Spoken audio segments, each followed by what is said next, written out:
Wanting to make this film, it wasn't to be famous.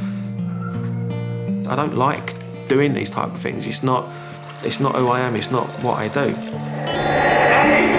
But I want people to know that this doesn't end because it's 2 years on. This doesn't end because it's not in the newspapers every day. I want this to be some kind of insight as to what my life is like. I was a young man going to work, and then I had my life change in ways that I could never imagine. If somebody would have said to me 3 years ago, look, you're going to lose both your legs, you're going to lose your eye, you're going to have heart attacks, you'll be medicated for the rest of your life, I'd be like, mate, my life's over. But the fact that somebody tries to kill you, that's a big incentive to live your life and just say that you don't win. You can exist or you can live. I've chose to live my life.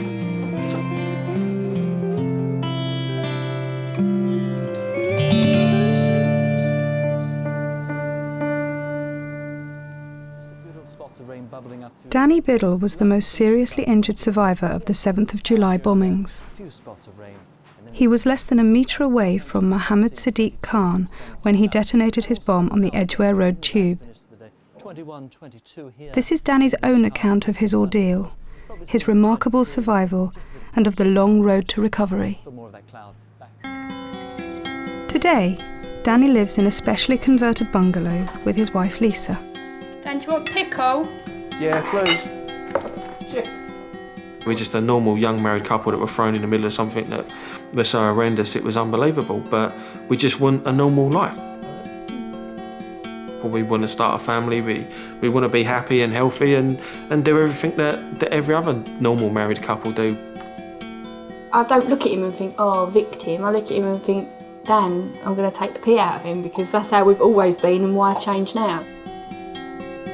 Danny has surpassed all expectations with his physical recovery, but dealing with mental trauma is an ongoing battle. There isn't a day that goes by where I don't think about it, or I don't have a memory or a flashback about it in a quiet moment at home or on the drive to work. There's always something there, that a smell, a sound, a movement that will remind me of that day.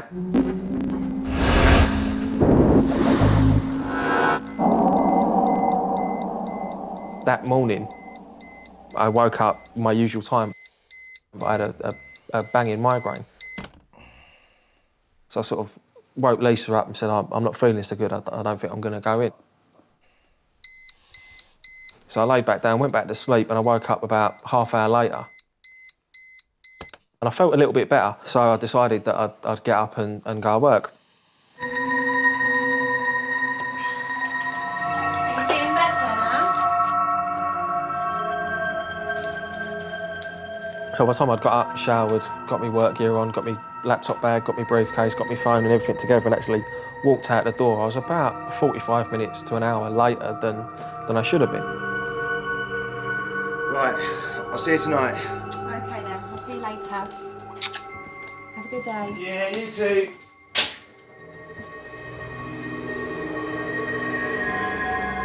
I was very active, very fit. I loved playing football, going fishing, playing squash.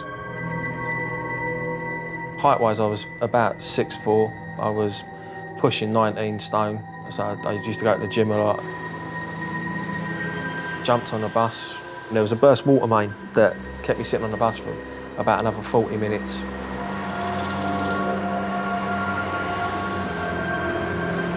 I think I got to the station about 7:10.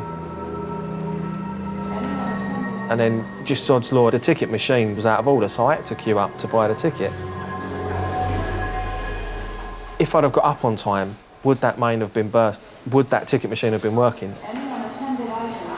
It's one of the things that I look back and if only I'd done this, if only I'd done that, and if only is probably the two harshest words we have in our language.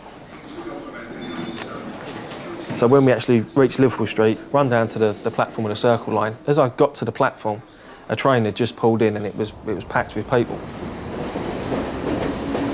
And I knew I was late anyway, so I thought, well, I'm not going to make myself uncomfortable. I looked at the board, it said the next one was sort of 2 to 3 minutes away, so I waited for that.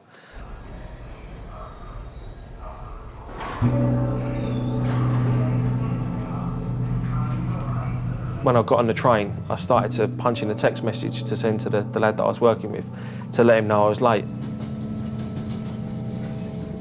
I'm totally crap at text messaging. I mean, the predictive test makes no sense to me whatsoever, so singly trying to punch in each letter took a lot longer than for most people it would, and I missed my stop.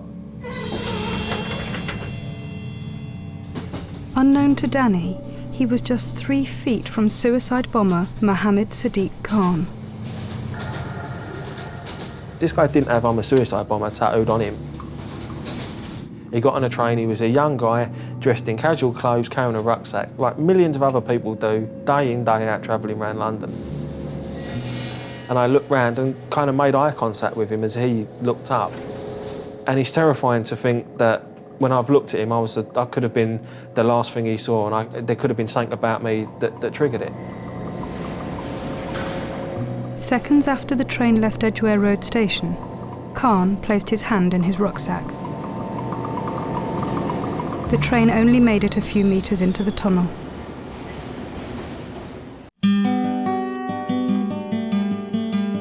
Since the 7th of July bombings, Danny has had to come to terms with his disability. And I can't live my life as that person anymore through no fault of my own. I just can't do it. What's left is the person that I've had to fight and struggle to rebuild ever since that bomb went off. I'm a long way in front of where a lot of people thought I would be 22 months after the bombings, that's for sure. He used to be a project manager in construction, but it's a job he can no longer do. Instead, he's retrained and combined his existing skills with his recent experiences as a disabled man. This has opened up a new career as an accessibility specialist. It was a real big goal of mine while I was in hospital to get back to work, to give me the sort of sense of independence and give me a bit of my pride and dignity back, because you do kind of lose all of that in hospital when you're in there for so long. Since the bombing, I could sort of exuberate a self-confidence, because people tend to sort of look past you when you're in a wheelchair. If you're out in a group of people, they'll talk to the people around you and not you because you're in a chair. They sort of look at me and say, "Oh, how's he doing?" And I can't think, well, I'm sitting there. I've lost my legs, not my tongue. Everything still functions as it should. I just don't have legs anymore. Danny was given £118,000 in compensation for his injuries. But his decision to go back to work meant a cut in his disability living allowance.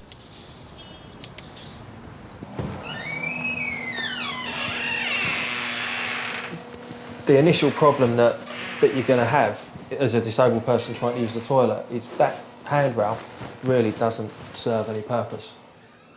I went back to work because I wanted to, because work is a big part of my life and it's important to me. It shouldn't have been a necessity for me to do it. But the compensation doesn't go far enough for the next, hopefully, 50, 60 years of my life. I mean, probably 10 years' time it would have all gone.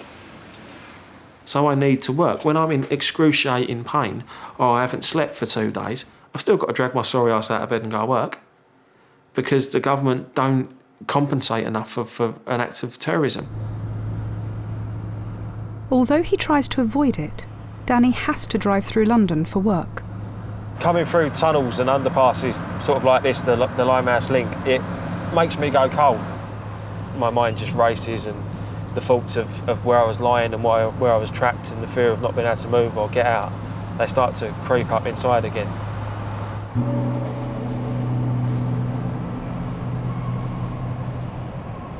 The most disturbing flashbacks take him back into the tube tunnel and the immediate moments after he was blown out of the carriage.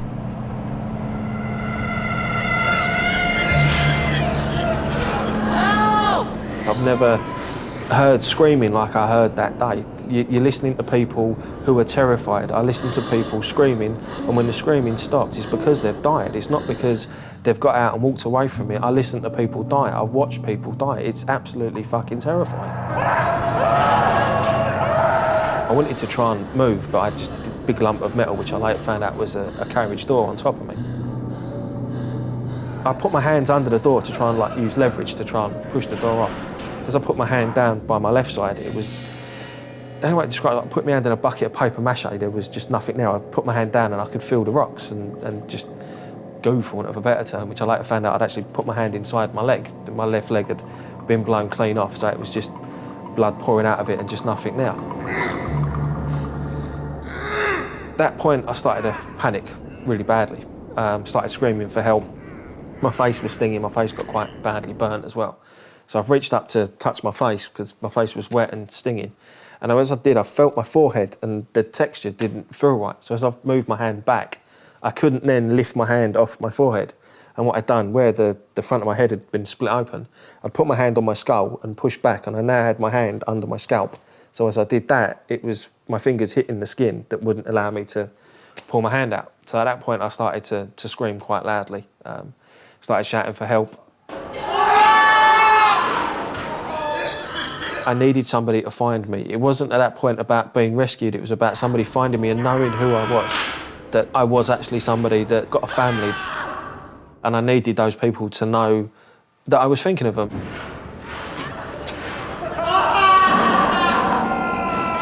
Danny's screams cut through the chaos. They reached passenger Adrian Hiley, who was still on the train.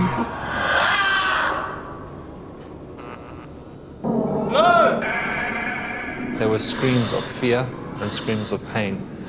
I think he was just scared of the environment where he was. Hey, I can hear you, I can hear you. All of a sudden, I had a voice shout back, I can hear you, what's your name? I can help you, what's your name? He said, my name's Adrian. He said, where are you? I'm gonna carry on talking to you, I need to hear your voice. I tried to find out if he could stand up, if he could walk, if he could move at all. He told me he couldn't. He was pinned under a piece of metal.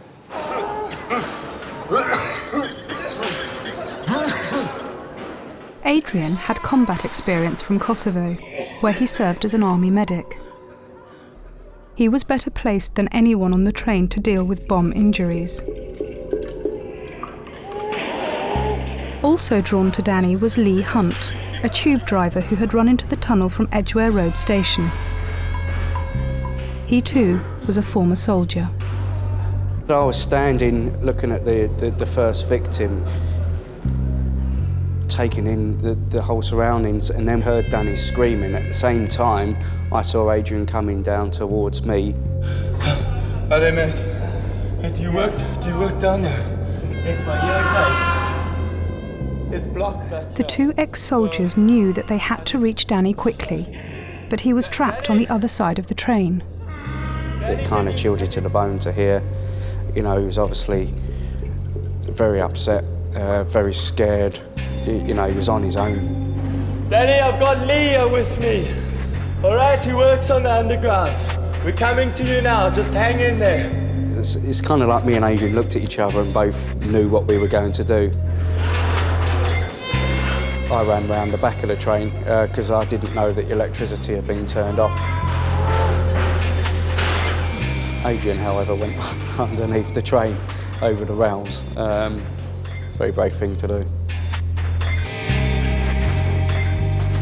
My priority was to get to Danny, which meant going underneath the carriages and coming up against the wall where Danny was.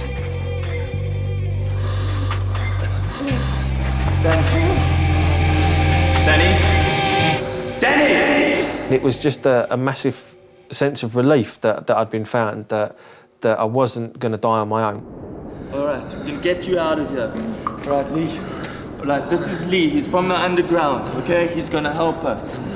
We noticed that one of the doors or one of the side panels of the train had actually landed on Danny. So first, we just got to get this off you, okay?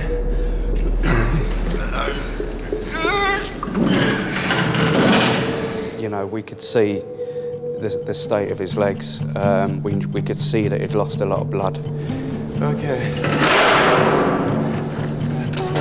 Oh, shut up. Danny's left leg was completely severed above the knee. His right was severely lacerated. The foot turned 180 degrees, facing backwards. Adrian was kneeling in front of me, and he said, hold Lee's hands. So I just put my hand up and had hold of Lee's hands. And I just remember him saying, look, I haven't lost anybody yet. Right? Okay. If we stop there, you're not gonna die. There was a chance maybe Danny wouldn't make it, but I wasn't prepared to accept that. There were only minutes to stop Danny from bleeding to death. Adrian took a lead, with nothing more than his bare hands at his disposal. Danny, I need you to hold on to me. Brace yourself, this is gonna fucking hurt, okay? And I just thought, well, this ain't gonna be good. And I just had hold of Lee's hands. I did notice that there was a lot of blood coming from there, so I did put my hand on the van and stop it. That's good. Just bite your teeth. Just bite it. Well, you just grab your forefinger and your thumb and just press down as hard as you can to try and stop it. Next, they made tourniquets and tied Danny's legs. Well, a tourniquet is, if you want a last resort to cut off blood supply to an extremity that is damaged. Just keep talking to me, mate. Just keep talking to me. The war zone first aid helped to stem the blood loss. Now, the task was to keep Danny conscious. Who's your team? Arsenal? Lee and Adrian were amazing. As I've said before, you meet special people throughout your life, but I've never ever met extraordinary people until that day. Yeah, well, I'll tell you what, I'll buy you a pint when we get at this, Danny, as well. Yeah, we can all go I'll for get him one pints. too, even though he's a rugby supporter, right? If it wasn't for Adrian and Lee finding me, both coming from a military background, I wouldn't be here doing this now. Danny remained in Lee and Adrian's care until paramedics arrived.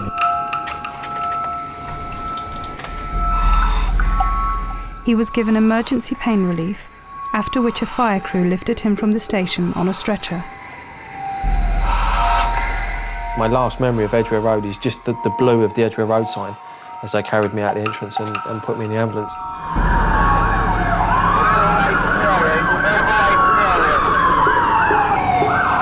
Just the noise outside, the sirens and the shouting and the police shouting, and it just, even now I hear a siren, it makes me go cold because I can just remember that real sharp pitch of sirens just flying about all over the place. So again, it's just another thing that stays with me from that day.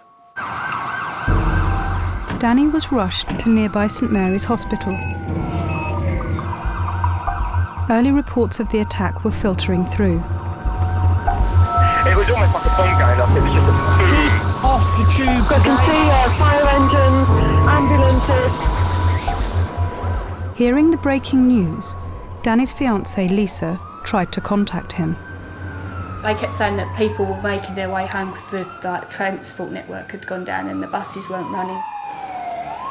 As the day went on, the dread got more and more, but you still don't want to let yourself believe it. Scotland Yard has issued a special telephone number for anyone concerned about friends or relatives. The number to ring is... We'd registered him on the telephone number and were waiting for a phone call, nothing came. Unable to get through to her fiancé, and with mounting concerns, Lisa telephoned Danny's parents, who live in Spain. Lisa said there's been a terrorist attack in London. It seems quite severe. Danny was on the train going to London. She's unable to get him on his mobile. This happened to me before with my eldest son. He was actually in New York when the planes went into the towers. And when that happened, I just continually phoned him every 2 minutes on the mobile, and eventually he picked up. So I'm doing that exactly same situation to Danny, thinking he's going to answer the phone in a minute. Come on, Dan, don't be silly, answer the phone. Something in the back of my head just was there the whole time. It was just, I felt that, you know, Dan was involved in some way. I just couldn't get the feeling of the fact that he'd been involved out of my brain. There is a bit of confusion as to what has caused this. It was sort of a fairly eerie 10-15 minutes when we were getting mixed messages from the media about what was happening. There was just a big explosion and all the lights in the carriage went out. Then all of a sudden the doors to the resusc bay burst open and in arrived Danny, our very first patient. One of the A&E doctors come over and pulled the blanket off of me, and he just stood there and he said something like, Jesus, oh shit, and just made a phone call, and within seconds I was just surrounded by people, consultants, surgeons, nurses, doctors. It was like en masse all these people just got to me at once. Multiple injuries, leg hanging off, and Danny still awake and talking to us. It was pretty horrific. The blood loss from Danny's legs was critical. As well as stemming this, they had to replace the lost fluids. He was sedated as the medical team tried to gain control over his body. The last memory of A&E is one of the consultants just leant over me and went, "Daniel, we'll take care of you. You're in hospital, we're going to take good care of you." There probably was a bit of defiance that, Danny had survived and made it to hospital, and that we were going to do everything we could to make sure that he survived this. But the nature of his injuries was such that he'd actually already lost so much blood before he got to us that we were very much catching up, and we didn't catch up as quickly as we would have liked to. Despite the efforts of medical staff, Danny's heart was giving up. Deprived of blood, he had a cardiac arrest. It would not be his last. What does the future hold for men? Because at the moment, men are in a weird place. These days, for men, it can feel like there's nowhere to hide. If he's playing with dolls, he's gay. So Channel 4 bung me a few quid to find out what's going on. I might have said a couple misogynistic things, so what? There's so much anger. How are we going to help men to help themselves? Everyone needs a father. I'm an old man left when I was 9, I was lost. Do we need to become more feminine? I won't get run over. Can we find a positive way to be masculine in the modern world? We're being men. Let's own it.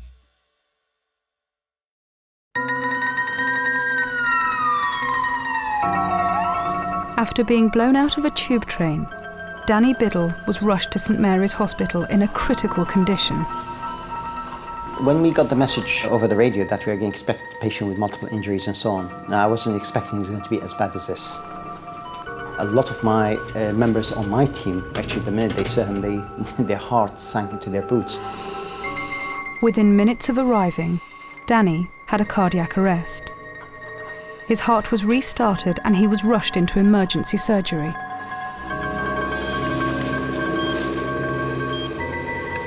That first few seconds made one realize that he had injuries about as severe as one can get. There was one leg which was already missing with lots of shrapnel injuries. The other leg was still there, but it's seriously and severely damaged, which part of it was only hanging by the skin. He was burnt over large areas of his upper body. His face was severely lacerated. It was like a war zone. We actually had like 2 operating teams running simultaneously, and separately we had 2 scrub nurses, 2 surgeons operating at the same time. Once he was stabilized, we got on with the job of removing the severely burnt and damaged tissue. However, just minutes into the operation, he suffered another cardiac arrest. Initially, cardiac massage, external cardiac massage was applied, but it soon became obvious that that was not sufficient. The team tried everything they could, but Danny's heart would not respond. They were left with one final option. The cardiothoracic surgeon who was present therefore opened the chest, and she did this by incising between the 5th and the 6th rib and making a hole big enough for her to put her hands in there directly onto the heart and massaging it rhythmically like that. The heart was pumped by hand for 15 minutes, until it finally began to beat on its own. But Danny was still losing blood at a critical rate. They had to find the source of the leak. I tell you what we need is... By that stage, he received about 25 to 30 units of blood, and that's more than 3-4 times the blood volume for any patient. The leak was traced to a ruptured spleen. This had to be removed immediately. The more he bleeds, the more he's going to lose the battle. You don't have time to sit down and think about it, because if you think you've lost him, you will have lost him. With the spleen cut out, Danny became stable enough to move on to the main surgery, the amputation of his legs. The amputation on the left had to be undertaken just below the hip in a way that we could save as much length of the limb as possible. His right lower limb was also very severely injured, but at a lower level. The operation was complete by 4 p.m, and Danny was transferred to intensive care. 8 pounds of loose change that had been blown into his flesh had also been removed. But a 20-pence coin, too difficult to cut out, is still inside him today. Every doctor that I've ever had to see through the events of that day, or they've read my notes, they all say that I shouldn't have survived. But it goes back to just how good a hospital St Mary's is. You often hear people say, oh, I owe my life to such and such. I genuinely owe my life to Mr Black and his team. It was only as the 7th of July drew to a close, with Danny in intensive care, that his fiancée Lisa found out he was in hospital. The doorbell rang and I thought Dan's home, so I ran downstairs, got there before my dad, whose bedroom's nearer, and managed to overtake him on the stairs.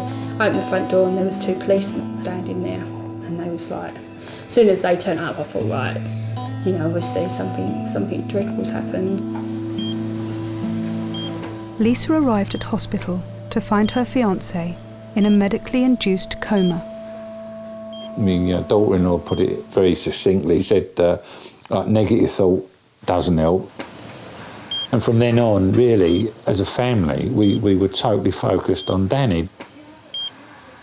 It was a minute-by-minute thing with Danny for a long while. They was just not sure whether he was going to pull through it.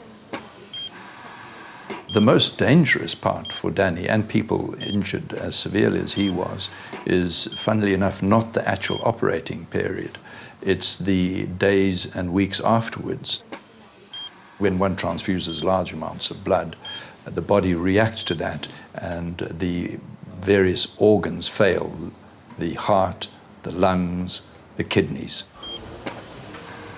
Danny also needed further surgery to his legs.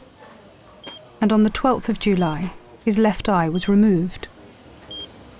It was kind of scary because you were nearly frightened to go near him and touch him, do anything, because he just looked so ill.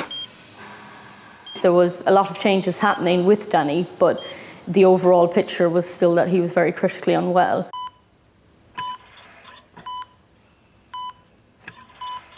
When I met the relatives, I came to realize how important they were in his rehabilitation and, I think, survival. They were at his bedside for the entire 5 weeks. As Danny's organs adjusted to the new blood, the sedation was reduced. He drifted in and out of consciousness. When I woke up, I still thought it was Thursday. I still thought it was the 7th of July. My first real memory is everybody being around me. Because I'd been burnt and my retina in my eye had been burnt, everybody looked suntanned. 4 hours ago, I'd just been blown out of a tube train, and yet they've had an holiday. They've all been on holiday. How does this work? Danny, can you hear me? As his consciousness increased, Danny became haunted by his memories of the 7th of July. He was finding it very hard to sleep and getting very anxious and stressed. I remember one night one of the ICU nurses, Noreen, come up to me and said, like, you've got to sleep, you really need to sleep. He kind of turned around to me and he said, you don't see what I see when I close my eyes. She knew that it was there. I could remember it. And every time I shut my eyes, it was like I'd been picked up and dumped back in that tunnel.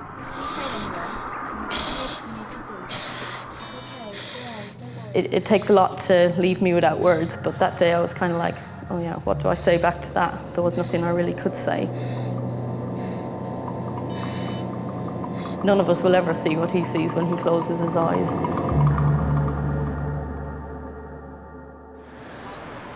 By now, Danny was breathing through a tracheotomy, so communication was by notes or lip reading. We were all pussyfooting round about his amputations and not saying anything for him, didn't know what he knew. And one of the consultants said that it's far better that Danny be told the extent of his injuries sooner than later.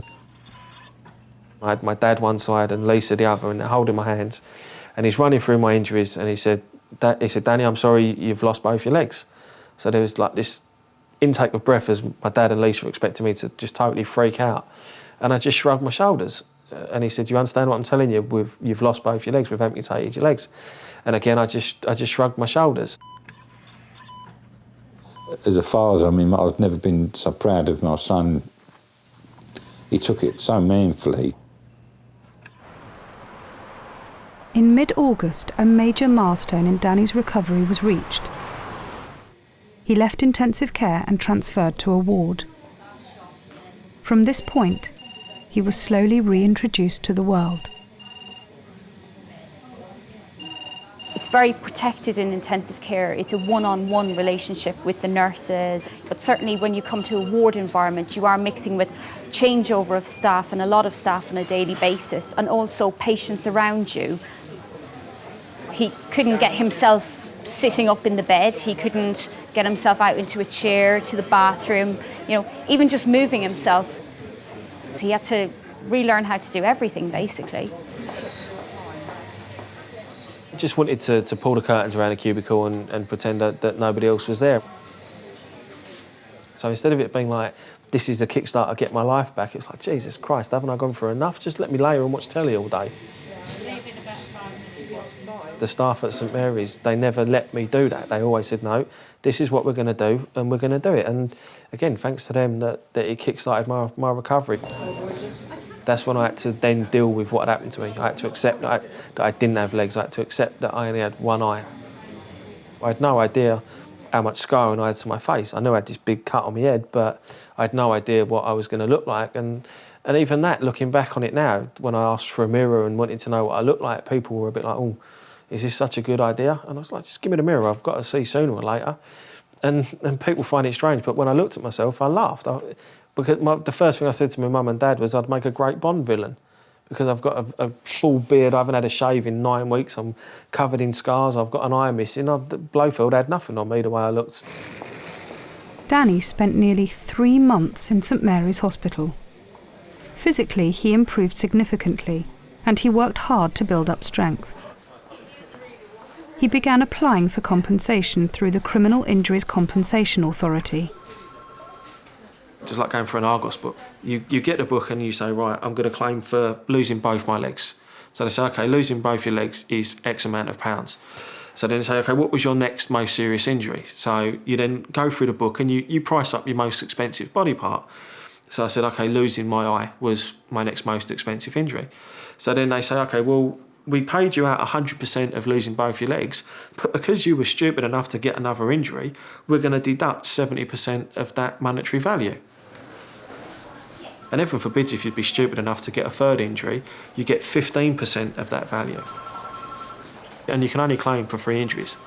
So for the heart attacks, the lung damage, the kidney damage, the burns, the scarring, I can't claim for that. I can't claim for mental trauma. The third injury Danny claimed for was the loss of his spleen.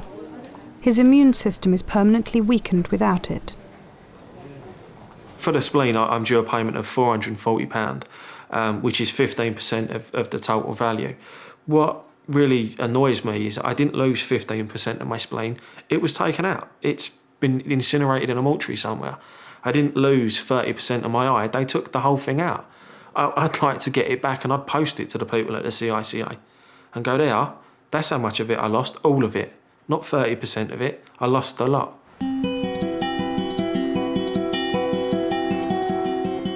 In early autumn 2005, Danny was transferred to the Douglas Bader unit at Queen Mary's Hospital in Roehampton. It's a world-renowned centre of excellence for the rehabilitation of amputees. Danny was with us for probably about 7 to 8 months, and throughout that time, obviously, we got to know him very well as a character. From a physio point of view, we would concentrate very much on making him be as independent as possible in terms of like his wheelchair mobility. His commitment to rehab was amazing, and he'd always be down in the gym, persevering with his exercises. But at the back of his mind, I think he was obviously going through severe psychological issues in terms of how each week he was going to manage things and to cope really for the rest of his life. The big question at Roehampton was whether prosthetics would be suitable for Danny. A pair of legs were custom built for him. In November 2005, he began to learn how to use them.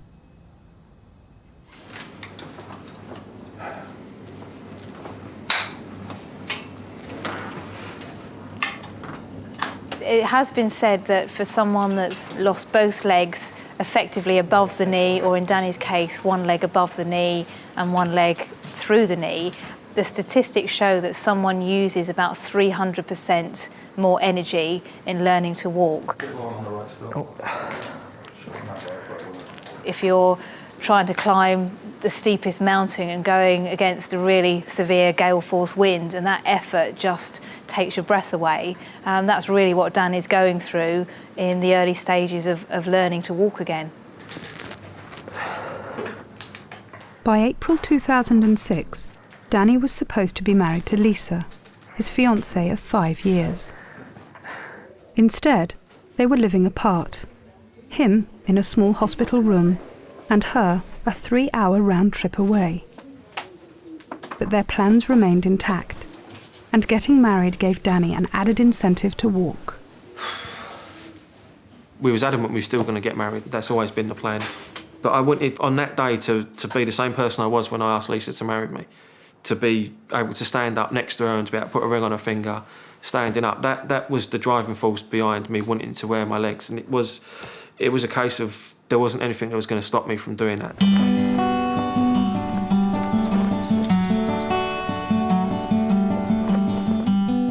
The day finally came in April 2007, a year later than planned. Among the guests were those who had helped Danny, from hospital staff to his rescuers from the tunnel. For everyone involved, I think it was a very emotional event, just to see the result of all the hard work that Danny had put into getting better. To be able to see Danny stand at the altar and welcome his bride down the aisle, and to actually go through the whole ceremony standing, was an achievement for him. And I'm sure Lisa, I could see it on her face, she was very happy. She was the only person I wanted to be with within 2 weeks of meeting her, so we was engaged after 2 weeks. The whole way through this, there's never been any question that she wasn't going to stay with me. She was there from the moment I was in hospital, and she stayed with me the whole time. She's never looked at me differently. She's never let my disability or my injuries change how she feels about me. I'll give you this ring. As a symbol of our marriage. As a symbol of our marriage. All the way on, Lisa. Don't break his finger. To be able to stand there and say our wedding vow was a big sort of like, we've done it, we've reached the point where this is our life now, this is our time, and we move on from there.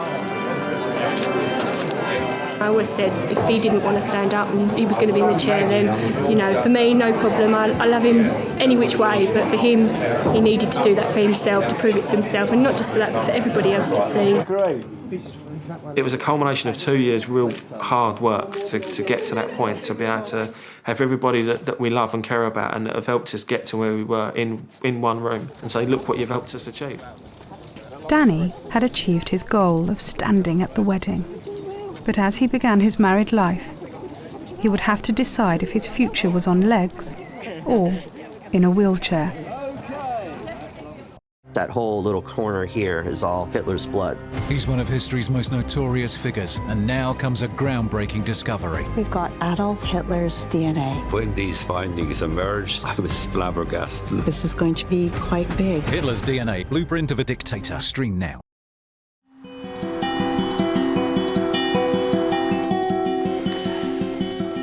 Danny Biddle is visiting the Douglas Bader unit in Roehampton for a routine checkup. It's been 2 months since he achieved his goal of standing at his wedding, but he hasn't used his prosthetic legs since. So have you been getting pain in the left side when you're not wearing your legs? Yeah, it's when I move, it feels like it's constantly catching and tearing at the skin. Okay. That night sock works well, though. Does it? Yeah. That's for your phantom feeling, Yeah. so that's good. Okay. We're on Danny's through knee side, where he'd lost the leg going through his knee joint. Effectively, that is a good stump and leg left for Danny. Yeah. When it comes to his other side, on his above knee leg, Danny presented with a very, very short stump or residual limb, and this has a tendency to make limb fitting very, very difficult. It's not so much draining of energy, it's frustrating because there's so many bits that have to line up in certain ways and do up certain ways that you can put the legs on, stand up and it not be right. Some days I'll put the liner on, bolt the leg in, goes on first time. Other days I can spend 40 minutes just trying to get one leg on. Eventually you think, like, why the bleeding hell why am I doing this? This is on its own killing me, let alone anything else. That's got it. Achieving what he's achieved, he's been absolutely outstanding, but long term I think there's probably a frustration there that he so wants to walk and function normally, but often because of the nature of his injuries, life outside a hospital is probably easier for him in a wheelchair than it is with his walking. Ready for action? Here we go. Check your brakes are on. On Danny's left side, with the shorter stump, he is feeling the effects of what is known as calcification. Good. Where the bone that's left from where my leg was, because it's a live bone, it's releasing calcium, which solidifies and creates a bone growth. It's excruciatingly painful. The actual sensation inside the small stump is, if you imagine a boxing glove full of needles, that every time you move, someone punches you with it. That gives you some idea of what it feels like. All right, we'll just see if we can just walk across the room, Danny, and then back down. Yeah, so just... I mean, even now, nearly 2 years after the bombing, there's still an immense amount of anger that builds up every time I look at the legs and every time I put the legs on. Push, place. The legs are a reminder of what I can't do, not what I can do. Given the pain he suffers with the prosthetic legs, Danny has been advised to temporarily stop using them. You look a bit red around there. I've got an assessment again in October, and then pretty much that's going to be make or break as to whether or not I'll be able to use the legs. But if I can't use them, then I've achieved a lot from being in a wheelchair, and I'll just carry on striving to achieve more, whether it's on the legs or from a wheelchair. Underneath there.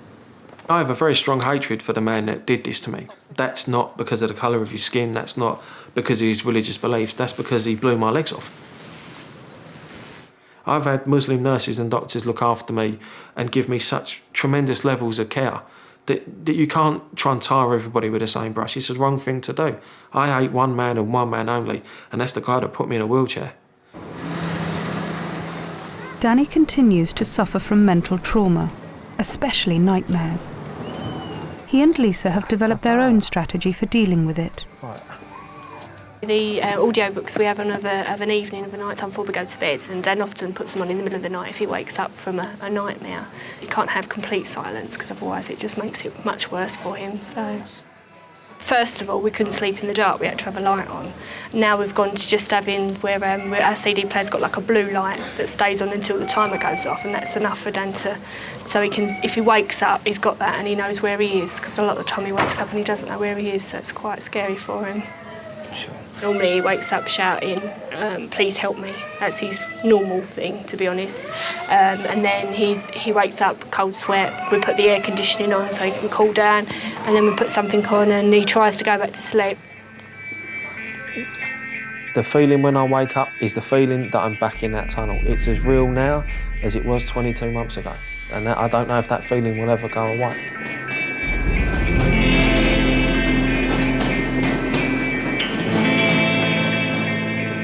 Over the last 2 years, Danny has contemplated the chain of events that have forced him to spend the rest of his life in a wheelchair. For me personally, I think that the government have got a lot to answer for. The recent trials that have gone on, they mention Khan's name, they've got information linking him to it. They've not just found that information, they've had it all the time. So then how far back does it go? Which is when myself and other people have said there should be an independent inquiry. Let's find out how much they knew, when they knew it, and could it have been stopped. I can't believe they went to war in Iraq and didn't think there'd be repercussions. I honestly feel they looked at myself and other survivors and other bereaved families as collateral damage. Khan and Tanweer made a video saying that they will do this because of our foreign policies in Iraq. Now, the Home Secretaries that have been and gone since the 7th of July, they all said it's not connected. What more evidence do they need to say the two are linked? But the arrogance of the individuals concerned, they can just brush it to one side and no, that's not connected. And nobody's got the bottle to say we made a mistake, but we're going to put it right. We're going to learn from it and we're going to make sure it doesn't happen again. I'm a projects manager for a construction company. I'm not military related. I don't make decisions of what this country does and who we go to war with. But yet I've got to live the rest of my life suffering through the consequences of our government.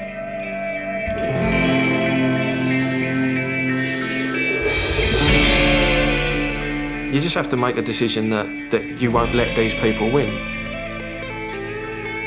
Every day is a struggle, but when I go to bed at night, I know I've won another day. My disability doesn't stop me achieving what I want to achieve. My own mental barriers do. What disservice would it be to my heroes, my rescuers that saved me, the people that died, their families, if I just didn't live my life? If I've chose to get up every morning and go to work, I've chose to go to college and get married, I've chose to live my life. It's new beginnings, new challenges, new sadness and new joy. That's what life is. I could have died with a lot of regrets. I certainly don't want to ever have that feeling again.